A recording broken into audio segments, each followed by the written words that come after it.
l'Afrique est le continent qui a les plus grandes réserves de minerais rares et les plus grandes réserves de terres arables de la planète. Et c'est le plus grand continent du monde.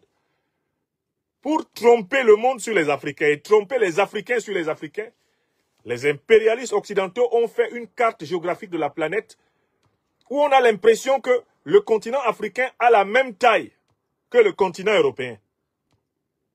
Alors que le continent européen tout entier n'a même pas la taille de la seule Afrique de l'Ouest. Les Africains de toutes les générations ont grandi en pensant que l'Afrique était un continent comparable en potentiel et en réalité à l'Europe. Alors qu'elle est incomparable. C'est le plus grand continent de la planète. Le plus grand. C'est aussi le continent le plus riche. En réserve, je le dis, des minéraux stratégiques. Quelle est donc la stratégie que les dirigeants des puissances européennes, des puissances occidentales, et là on rassemble les puissances européennes et les puissances nord-américaines, quelle est la stratégie qu'ils ont retenue depuis très longtemps pour pouvoir avoir la même mise sur les richesses africaines? Cette stratégie a un nom, ça s'appelle l'ordre par le chaos, ou encore diviser pour mieux régner. Divide to rule, or destroy to dominate. Naomi Klein, dans un ouvrage remarquable, a appelé cette stratégie le capitalisme du désastre. En anglais, disaster capitalism. La stratégie consiste à provoquer des guerres artificielles en manipulant les ethnies, en manipulant les religions, en manipulant les régions, en manipulant les partis et organisations politiques les unes contre les autres, pour affaiblir les pays africains de telle façon que ceux-ci aient besoin de l'assistance militaire occidentale, de l'assistance financière occidentale, de l'assistance politique et diplomatique occidentale, de l'assistance spirituelle et psychologique occidentale. Dès lors qu'un pays a été suffisamment fragilisé pour avoir besoin des conseillers militaires occidentaux dans son armée, pour avoir besoin des bases militaires occidentales sur son sol, pour avoir besoin de la monnaie, pour avoir besoin des crédits des grandes puissances occidentales pour fonctionner. Dès lors qu'un pays a besoin que les grandes puissances occidentales financent ses élections, ses soi-disant élections, dès lors qu'un pays a besoin de soumettre la liste de ses ministres au président français, comme cela se faisait sous De Gaulle Pompidou par exemple, avant de les nommer en Afrique, dès lors qu'un tel pays remplit ces critères, l'Occident est sûr, à travers les valets qu'il va imposer sur ce pays africain, de s'approvisionner massivement en matières premières stratégiques.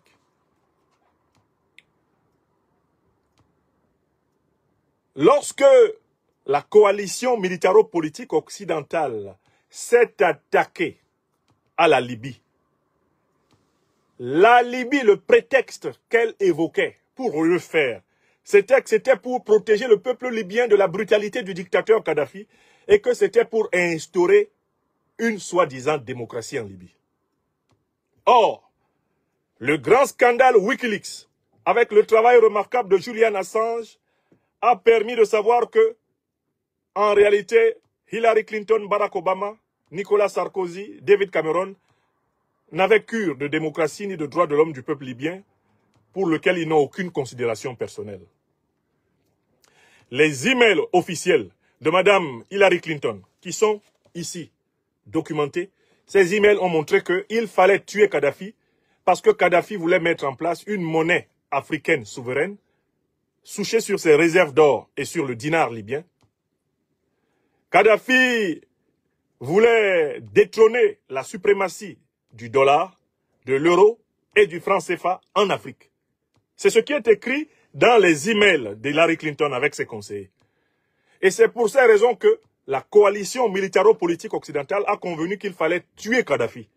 Car si Kadhafi aboutissait à ce projet, l'Afrique serait tout naturellement le continent le plus prospère de la Terre. Les Africains n'auraient plus besoin de mourir dans la mer Méditerranée, de mourir dans le Sahara, de mourir aux portes des États-Unis ou du Canada, de mourir aux portes de l'Angleterre, de mourir dans la Manche, pour aller vers des lieux où il est possible de vivre décemment.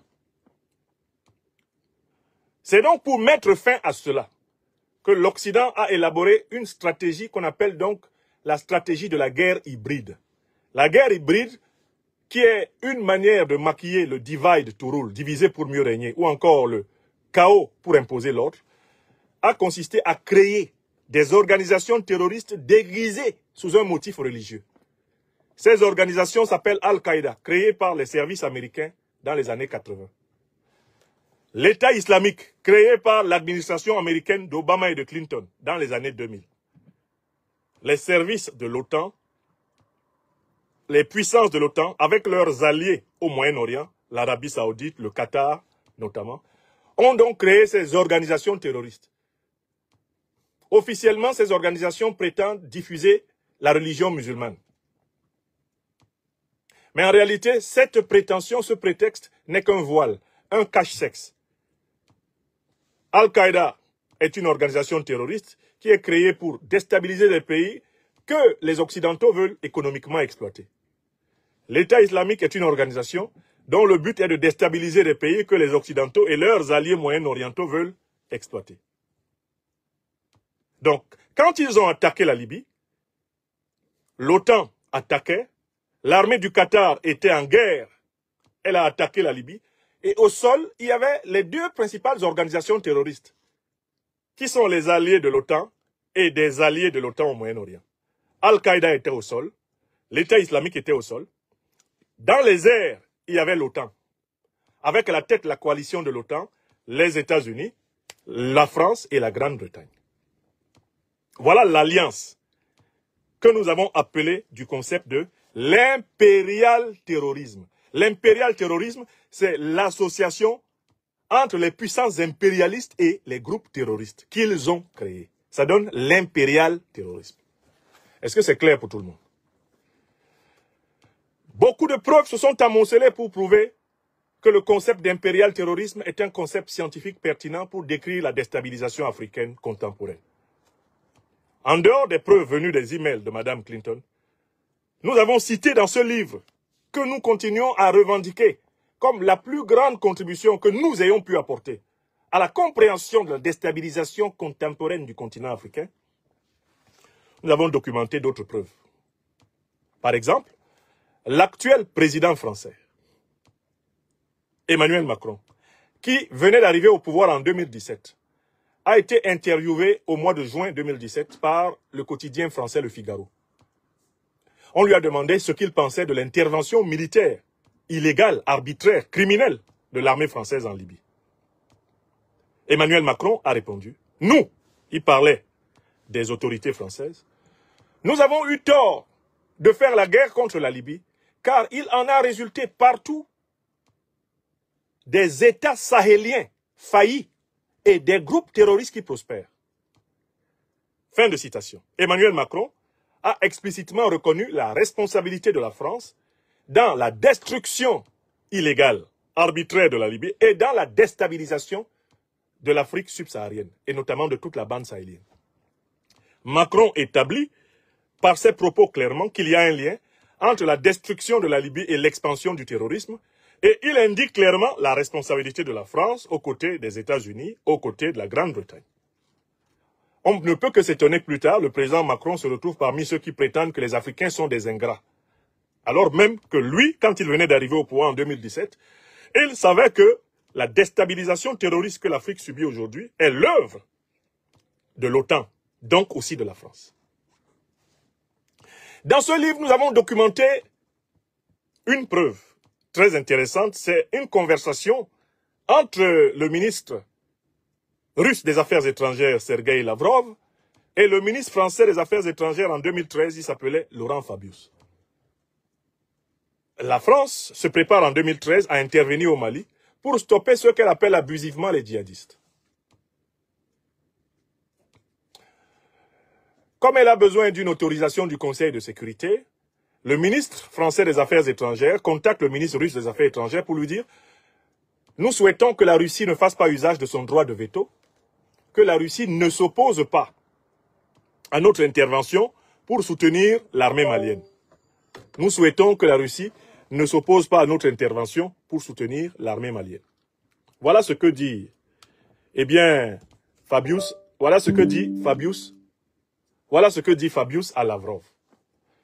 Alors, Sergueï Lavrov fait remarquer ceci à Fabius. Mon cher Laurent, vous, Français, là, vous, les dirigeants français, vous vous préparez à combattre maintenant au Mali les terroristes que vous avez armés en Libye.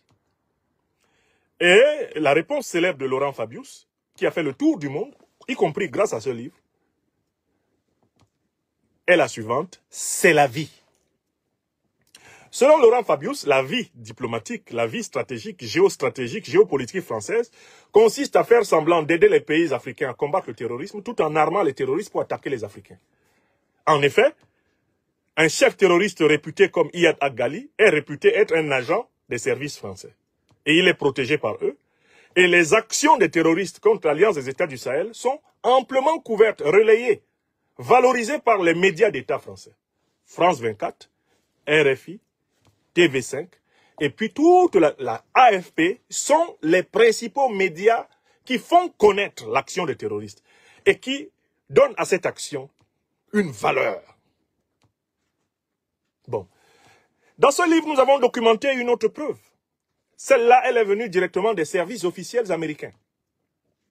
Quand Mme Tulsi Gabbard a pris la direction de la CIA, la Central Intelligence Agency, quand elle a pris la direction du service de renseignement des États-Unis, à l'occasion de son audition au Sénat américain, elle a dit que les documents officiels américains prouvaient très clairement que les États-Unis, depuis plusieurs années, financent les groupes terroristes qui ensanglantent le Moyen-Orient et l'Afrique.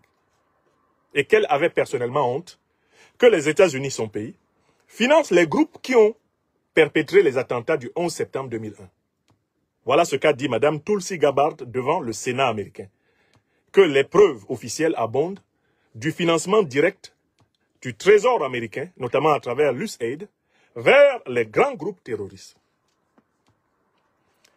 Il venait d'être nommé à la tête de l'agence gouvernementale de contrôle américaine. Il s'appelle Elon Musk. Maintenant, il est de nouveau en rupture avec le président Trump. Mais enfin, quand il est arrivé à la tête de cette agence, lui, il a publié les paiements directs partis du Trésor américain vers les groupes terroristes. Donc aujourd'hui, aux États-Unis, il n'y a plus de débat sur le financement du terrorisme par la coalition occidentale. Un Américain moyennement informé, un Américain qui suit un tant soit peu l'information politique, est aussi au courant de la révélation, qui n'est qu'un secret de polichinelle, faite par le président Donald Trump. Donald Trump qui a expliqué, qui a créé l'organisation terroriste de l'État islamique. On ne peut rien comprendre de ce qui se passe au Niger si on ne sait pas qui attaque le Niger. Si on ne sait pas qui attaque le Niger, si on ne sait pas qui attaque l'Afrique. Si on ne sait pas qui attaque le Niger et qui attaque l'Afrique, on n'est pas bien placé. Monsieur Trump, qui a créé l'État islamique?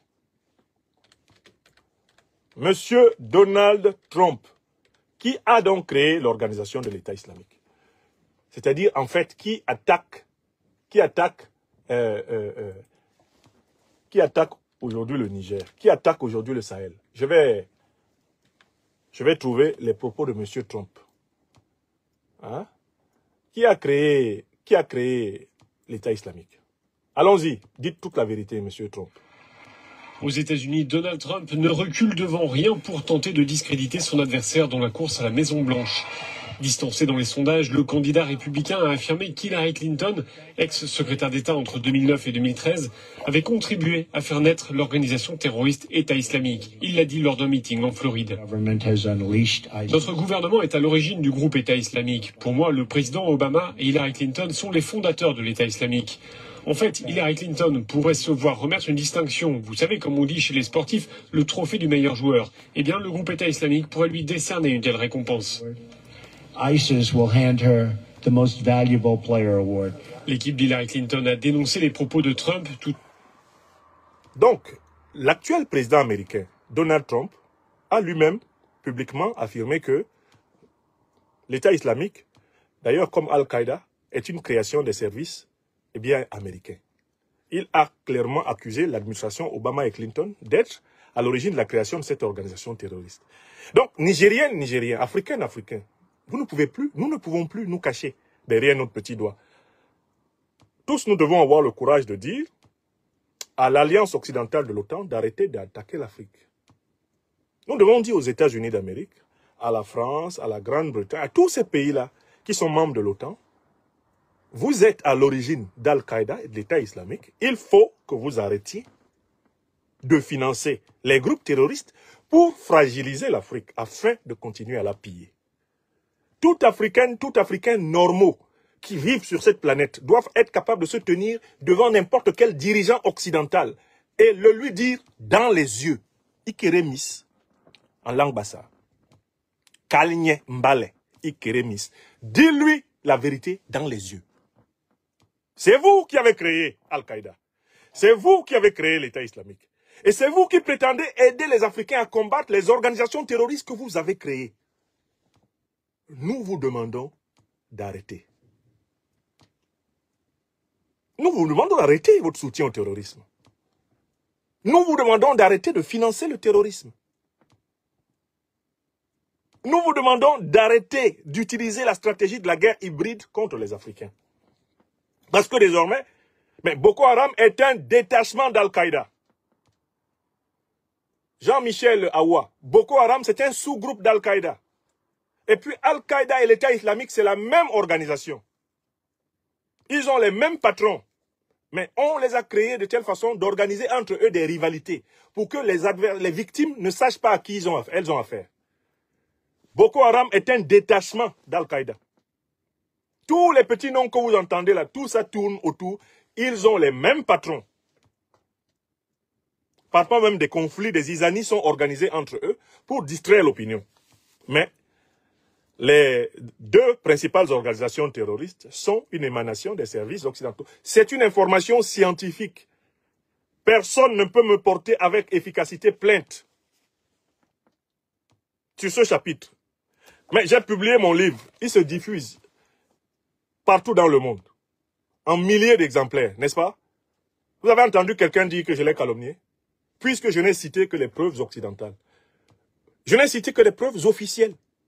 C'est-à-dire, j'ai cité le président français, c'est lui-même qui a dit.